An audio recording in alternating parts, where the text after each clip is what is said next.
അമൃത് Veni life quit presents daily news സായാഹ്ന വാർത്തകൾ powered by Pulimoottil silks KSFE in association with Joy Alukkas. ഇത്തവണ first അടിക്കില്ലേ നമ്മള്?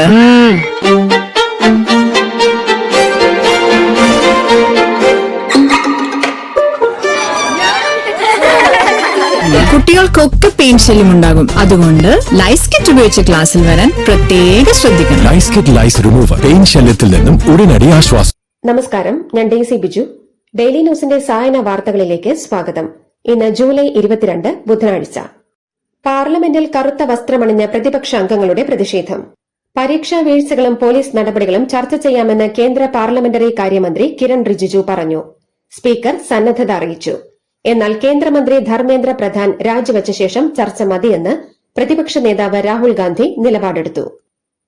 ഡൽഹിയിൽ പാറ്റ പാർട്ടിക്ക് പിന്തുണയുമായി കൂടുതൽ ജനങ്ങളെത്തി. CJP നേതാക്കളുമായി ചർച്ച നടത്താമെന്ന് കേന്ദ്ര സർക്കാർ. കേന്ദ്രമന്ത്രി JP നദ്ദയുടെ വസതിയിൽ ഉച്ചയ്ക്ക് 2-ന് ചർച്ച നടത്താമെന്നാണ് വാഗ്ദാനം ചെയ്തിരുന്നതെങ്കിലും ഇരുകൂട്ടരും ചർച്ചയ്ക്ക് എത്തിയില്ല. മന്ത്രിയുടെ വസതിയിൽ ചർച്ച നടത്താനില്ലെന്നാണ് CJPയുടെ നിലപാട്. പ്രക്ഷോഭം തകർക്കാനുള്ള തന്ത്രമാണ് ചർച്ചയെന്നാണ് CJPയുടെ നിലപാട്. ഇന്ന് വൈകുന്നേരം കോൺഗ്രസ് നേതാക്കൾ ജന്തർ മന്ദറിൽ എത്തുമെന്ന അഭ്യൂഹമുണ്ട്. വിദ്യാർത്ഥി പ്രതിഷേധക്കാർക്കെതിരെ പോലീസ് നടത്തിയ നടപടികളിലെ അതിക്രമങ്ങൾ ആരോപിച്ചുള്ള ഹർജിയിൽ സ്വമേധയാ നടപടി സ്വീകരിക്കാനോ അത് അടിയന്തരമായി പരിഗണനയ്ക്കായി ലിസ്റ്റ് ചെയ്യാനോ സുപ്രീംകോടതി വിസമ്മതിച്ചു. വീഡിയോകൾ സമർപ്പിച്ച് കോടതിയുടെ സമയം പാഴാക്കരുതെന്നും പകരം നിയമപരമായ ഉചിതമായ മാർഗങ്ങൾ തേടണമെന്നും ചീഫ് ജസ്റ്റിസ് സൂര്യകാന്ത് നിർദ്ദേശിച്ചു. റാഗിംഗ് തടയാൻ നിയമം കൊണ്ടുവരുമെന്ന് മുഖ്യമന്ത്രി VD സതീശൻ. റാഗിംഗിനിരയായി മരിച്ച സിദ്ധാർത്ഥിന്റെ പേരിൽ ആപ്പ് പുറത്തിറക്കും. വിദ്യാർത്ഥികൾക്ക് ആപ്പ് വഴി പരാതി നൽകാമെന്നും മുഖ്യമന്ത്രി പറഞ്ഞു. മന്ത്രിസ്ഥാനം വാഗ്ദാനം ചെയ്ത് എലത്തൂർ MLA വിദ്യാ ബാലകൃഷ്ണനിൽ നിന്ന് പണം തട്ടാൻ ഫോൺ വിളിച്ച സിം കാർഡിന്റെ ഉടമയെ അന്വേഷണ സംഘം ഡൽഹിയിൽ കണ്ടെത്തി. 2 മാസം മുൻപ് തന്റെ ഫോൺ നഷ്ടപ്പെട്ടിരുന്നെന്നും MLA ഫോണിൽ വിളിച്ചതുമായി തനിക്ക് ഒരു ബന്ധവുമില്ലെന്നും ഇയാൾ മൊഴി നൽകി. സംസ്ഥാനത്ത് വൈദ്യുതി ഉപയോഗം കഴിഞ്ഞ വർഷത്തേക്കാൾ 1000 മെഗാവാട്ട് വർദ്ധിച്ചെന്ന് മുഖ്യമന്ത്രി VD സതീശൻ. എൽ നിനോ പ്രതിഭാസം മൂലം മഴ കുറഞ്ഞു.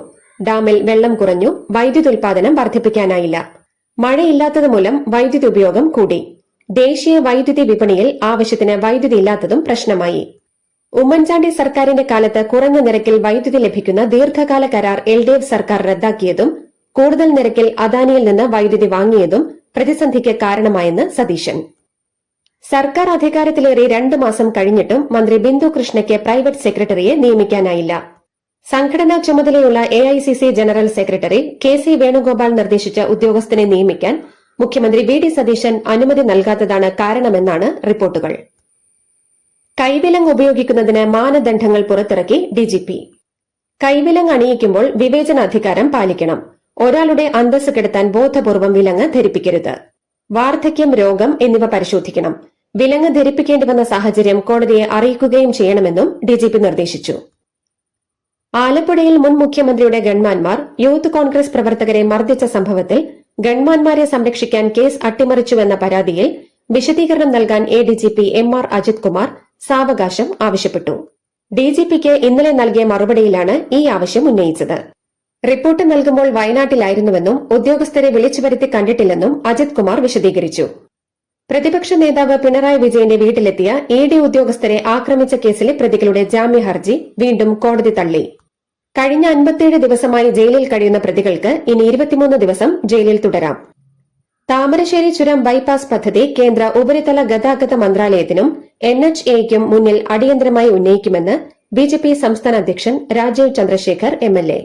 വയനാട് ചുരം ബൈപ്പാസ് ആക്ഷൻ കമ്മിറ്റി പ്രതിനിധികളുമായി കൂടിക്കാഴ്ച നടത്തിയ ശേഷമാണ് ഈ പ്രതികരണം. കേരള ഉൽപ്പന്നങ്ങൾ US, യൂറോപ്യൻ വിപണികളിൽ എത്തിക്കാൻ ഫ്ലിപ്കാർട്ട് പദ്ധതി ഒരുങ്ങുന്നു. സംസ്ഥാന സർക്കാരുമായി സഹകരിച്ചാണ് ഈ പദ്ധതി നടപ്പാക്കുന്നത്. ശബരിമലയിൽ കണ്ഠരര് രാജീവരുടെ തന്ത്രിസ്ഥാനം സംബന്ധിച്ച് ദേവസ്വം ബോർഡിന് തീരുമാനമെടുക്കാമെന്ന് ഹൈക്കോടതി. തന്ത്രിസ്ഥാനത്ത് രാജീവര് തുടരണമോ എന്നതിൽ നിർണായക തീരുമാനം നാളത്തെ ബോർഡ് യോഗത്തിൽ എടുക്കും.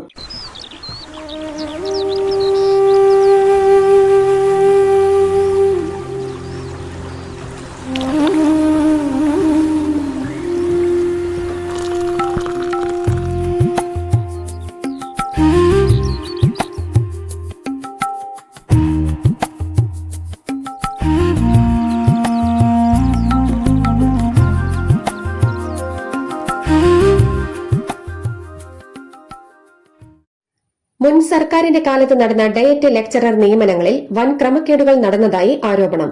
കാലിക്കറ്റ് യൂണിവേഴ്സിറ്റി കേന്ദ്രീകരിച്ച് ഇടതനുകൂല അധ്യാപകർക്ക് വേണ്ടി PSC പരീക്ഷ അട്ടിമറിച്ചെന്നാണ് പരാതി.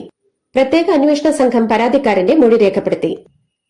നിതിൻ രാജ് ആത്മഹത്യാ കേസിൽ പ്രതി ഡോക്ടർ MK റാമിനെ അറസ്റ്റ് ചെയ്തതിലെ നിയമപരമായ വീഴ്ചകളിൽ പോലീസിനെയും സർക്കാരിനെയും ഹൈക്കോടതി രൂക്ഷമായി വിമർശിച്ചു.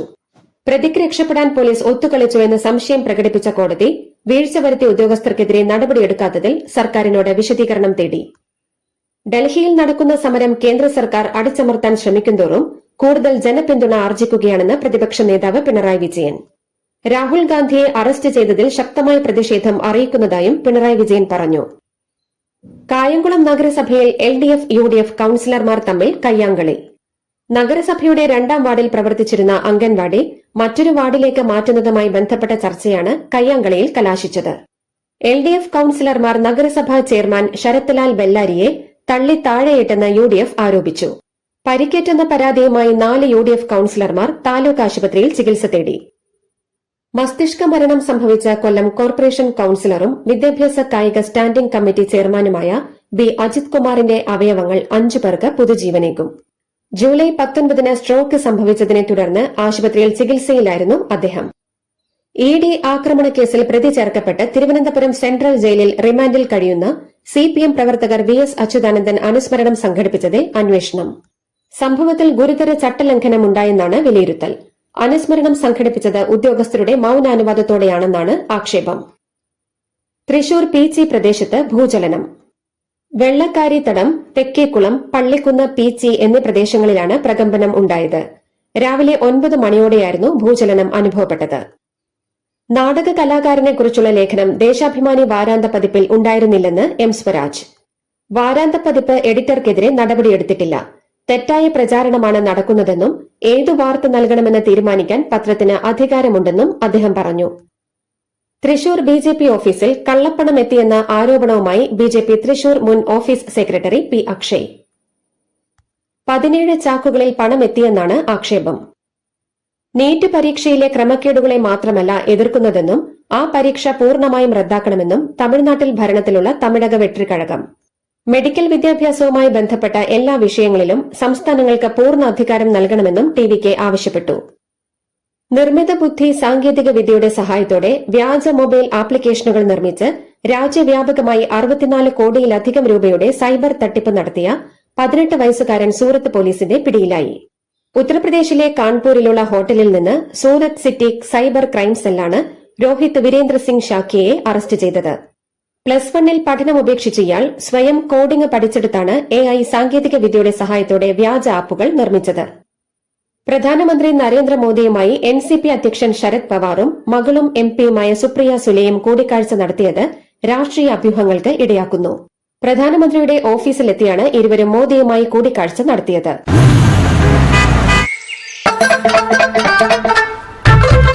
എല്ലാവർക്കും വന്നു ഡാൻഡ്രഫ്, എന്തു ചെയ്യും ചേട്ടാ? പേടിക്കണ്ട, ഇവിടുണ്ടല്ലോ ഡാൻഡ്രോക്കിൻ ഓയിൽ. ഉടനടി മാറും താരൻ, ഉപയോഗിക്കൂ വേഗം. അമൃത്വേനി ഡാൻഡ്രോക്വെറ്റ്, ദി അൾട്ടിമേറ്റ് ഡാൻഡ്രഫ് സൊല്യൂഷൻ. ഡൽഹിയിൽ CJP സമരക്കാർക്കു നേരെ പോലീസ് പെല്ലറ്റ് ഗണ്ണുകൾ പ്രയോഗിച്ചെന്ന് ആശുപത്രികളിൽ നിന്നുള്ള റിപ്പോർട്ടുകൾ. സമരത്തിനിടെ ഗുരുതരമായി പരിക്കേറ്റ് ലേഡി ഹാർഡിംഗ് ആശുപത്രിയിൽ പ്രവേശിപ്പിക്കപ്പെട്ട പ്രക്ഷോഭകന്റെ കണ്ണിൽ നിന്ന് ശസ്ത്രക്രിയയിലൂടെ പെല്ലറ്റുകൾ നീക്കം ചെയ്തു. ഇയാളുടെ നെഞ്ചിലും കഴുത്തിലുമുള്ള പെല്ലറ്റുകൾ വീണ്ടും ശസ്ത്രക്രിയ നടത്തി നീക്കം ചെയ്യണമെന്നും മെഡിക്കൽ സംഘം അറിയിച്ചു. പെല്ലറ്റ് ഗണ്ണുകൾ ഉപയോഗിച്ചിട്ടില്ലെന്നായിരുന്നു ഡൽഹി പോലീസ് അവകാശപ്പെട്ടിരുന്നത്. പ്രധാനമന്ത്രിയുടെ വസതിക്ക് മുന്നിൽ പ്രതിഷേധിച്ച പ്രതിപക്ഷ നേതാവ് രാഹുൽ ഗാന്ധി അടക്കമുള്ള കോൺഗ്രസ് നേതാക്കൾക്കും പ്രവർത്തകർക്കുമെതിരെ ഗുരുതര വകുപ്പുകൾ ചുമത്തി കേസെടുക്കാൻ ഡൽഹി പോലീസ് നിയമോപദേശം തേടി. പ്രിയങ്ക ഗാന്ധി, മല്ലികാർജ്ജുൻ ഖാർഗെ, KC വേണുഗോപാൽ തുടങ്ങിയ നേതാക്കളുടെ നേതൃത്വത്തിലായിരുന്നു പ്രതിഷേധം. ഡൽഹിയിലെ പ്രതിഷേധങ്ങളുടെ പശ്ചാത്തലത്തിൽ സുരക്ഷ ശക്തമാക്കാൻ കേന്ദ്ര സർക്കാർ. രാജ്യതലസ്ഥാനത്തേക്ക് CRPFന്റെ 20 കമ്പനികളെ കൂടി വിന്യസിക്കാൻ സർക്കാർ ഉത്തരവിട്ടു. പശ്ചിമ ബംഗാളിൽ നിന്നാണ് സേനയെ എത്തിക്കുക. ലോക്സഭാ പ്രതിപക്ഷ നേതാവ് രാഹുൽ ഗാന്ധിയും കോൺഗ്രസും വിദ്യാർത്ഥികളെ രാഷ്ട്രീയ ആയുധങ്ങളായി ലജ്ജയില്ലാതെ ചൂഷണം ചെയ്യുകയാണെന്ന് വിദ്യാഭ്യാസ മന്ത്രി ധർമ്മേന്ദ്ര പ്രധാൻ. നീറ്റ് പരീക്ഷാ ചോദ്യപേപ്പർ ചോർച്ചയിൽ കേന്ദ്ര വിദ്യാഭ്യാസ മന്ത്രി ധർമ്മേന്ദ്ര പ്രധാന്റെ രാജി ആവശ്യപ്പെട്ട് പ്രതിഷേധം ശക്തമാകുന്നതിനിടെയാണ് വിമർശനം. ആവശ്യങ്ങൾ അംഗീകരിച്ചില്ലെങ്കിൽ സമരം കൂടുതൽ ശക്തമാക്കുമെന്ന് കോക്രോച്ച് ജനതാ പാർട്ടി വക്താവ് അശുതോഷ് റാങ്ക. ഇപ്പോൾ ഡൽഹി കണ്ടത് വെറും ട്രെയിലർ മാത്രമാണ്. പരീക്ഷാ ക്രമക്കേടുകൾക്കെതിരെ സമരം നടത്തുന്ന തങ്ങൾക്കെതിരെ കേസെടുത്തും എഫ്ഐആർ ഇട്ടും പേടിപ്പിക്കേണ്ടെന്നും അശുതോഷ് റാങ്ക. ഇറാനെതിരെയുള്ള സൈനിക നടപടികൾക്കായി അമേരിക്ക 37.5 ബില്യൺ $US ചെലവഴിച്ചതായി അമേരിക്കൻ പ്രതിരോധ മന്ത്രാലയമായ പെന്റഗൺ വ്യക്തമാക്കി. ഏകദേശം 3.61 ലക്ഷം കോടി രൂപ സെനറ്റ് അപ്രോപ്രിയേഷൻസ് കമ്മിറ്റിക്ക് നൽകിയ റിപ്പോർട്ടിലാണ് US പ്രതിരോധ സെക്രട്ടറി പീറ്റ് ഹെക്സത്ത് ഇക്കാര്യം വെളിപ്പെടുത്തിയത്. പാകിസ്ഥാൻ അമേരിക്കയോട് $1000 കോടി അടിയന്തര സാമ്പത്തിക സഹായം ആവശ്യപ്പെട്ടു. ഇറാൻ യുദ്ധത്തിൽ മധ്യസ്ഥത വഹിച്ചതിലൂടെ അമേരിക്കയുമായുള്ള നയതന്ത്ര ബന്ധം ശക്തമാക്കിയ സാഹചര്യത്തിലാണ് പാകിസ്ഥാൻ പണം ആവശ്യപ്പെട്ടത്. 5 വർഷത്തെ കാലാവധിയുള്ള ഉഭയകക്ഷി ധനസഹായ പദ്ധതിയാണ് ഇസ്ലാമാബാദ് ആവശ്യപ്പെട്ടിരിക്കുന്നത്. ഡൽഹിയിലെ CJP പ്രതിഷേധത്തിന് ഐക്യദാർഢ്യം അറിയിച്ച് ന്യൂയോർക്കിലും ലണ്ടനിലും പ്രതിഷേധവുമായി ഇന്ത്യൻ സമൂഹം. ന്യൂയോർക്ക് സിറ്റിയിലെ യൂണിയൻ സ്ക്വയറിലുള്ള മഹാത്മാഗാന്ധിയുടെ പ്രതിമയ്ക്ക് സമീപവും ലണ്ടനിൽ ഇന്ത്യൻ ഹൈക്കമ്മീഷന്റെ പുറത്തുമായിരുന്നു പ്രതിഷേധം. ആദ്യ ചിത്രമായ ഗോഡ്സില്ല വേഴ്സസ് കോങ്കിലൂടെ തന്നെ പ്രശസ്തിയായ അമേരിക്കൻ യുവനടി കെയ്ലി ഹാർട്ടിൽ കാർ അപകടത്തിൽ മരിച്ചു. 18 വയസ്സായിരുന്നു. ഫ്രെഡറിക്കിലെ മേരിലാൻഡിൽ ഇന്നലെയായിരുന്നു അപകടം. തന്റെ ബധിരതയെ അതിജീവിച്ച സിനിമകളിൽ നടത്തിയ മികവുറ്റ പ്രകടനമാണ് കെയ്ലി ഹാർട്ടിലിനെ കൂടുതൽ പ്രിയങ്കരിയാക്കിയത്. വെനസ്വേലയിൽ ശക്തമായ ഭൂകമ്പത്തിന് പിന്നാലെ ഹന്ത വൈറസ് ബാധ പുതിയ ഭീഷണിയാകുന്നു. അൻസോട്ടെഗയിൽ ഒരു കുടുംബത്തിലെ 3 പേർ മരിച്ചതായി ആരോഗ്യ മന്ത്രാലയം സ്ഥിരീകരിച്ചിട്ടുണ്ട്. 15 വയസ്സിന് താഴെയുള്ള കുട്ടികൾ സോഷ്യൽ മീഡിയ ഉപയോഗിക്കുന്നത് നിരോധിച്ചുകൊണ്ടുള്ള ബില്ലിന് ഫ്രഞ്ച് പാർലമെന്റിന്റെ ഇരുസഭകളും അംഗീകാരം നൽകി. സെപ്റ്റംബർ 1 മുതൽ രാജ്യത്ത് പുതിയ നിയമം പ്രാബല്യത്തിൽ വരുത്താനാണ് ഫ്രഞ്ച് സർക്കാരിന്റെ നീക്കം. രാജസ്ഥാൻ റോയൽസിന്റെ ഉടമസ്ഥാവകാശം സ്വന്തമാക്കിയ ഇന്ത്യൻ ശതകോടീശ്വരൻ പ്രമുഖ ഇംഗ്ലീഷ് പ്രീമിയർ ലീഗ് ഫുട്ബോൾ ടീമായ ലിവർപൂളിന്റെ ഓഹരികളും വാങ്ങുന്നു. സ്റ്റീൽ വ്യവസായി ആഴ്സലർ മിത്തൽ കമ്പനി ചെയർമാൻ ലക്ഷ്മി മിത്തലിന്റെ പിന്തുണയോടെ മരുമകൻ അമിത് ഭാട്ടിയെയാണ് ലിവർപൂളിന്റെ ന്യൂനപക്ഷ ഓഹരികൾ വാങ്ങാനൊരുങ്ങുന്നത്. ലിവർപൂൾ ഫുട്ബോൾ ക്ലബിന് $600 കോടി മൂല്യം വിലയിരുത്തിയാകും ഡീൽ. ഇതോടുകൂടി ഡെയിലി ന്യൂസിന്റെ ഇന്നത്തെ സായന വാർത്തകൾ സമാപിക്കുന്നു. ഡെയിലി ന്യൂസിന് വേണ്ടി വാർത്തകൾ വായിച്ചത് ഡെയ്സി ബിജു. DailyNewsLive.in വാർത്തകൾ വിരൽ തുമ്പിൽ.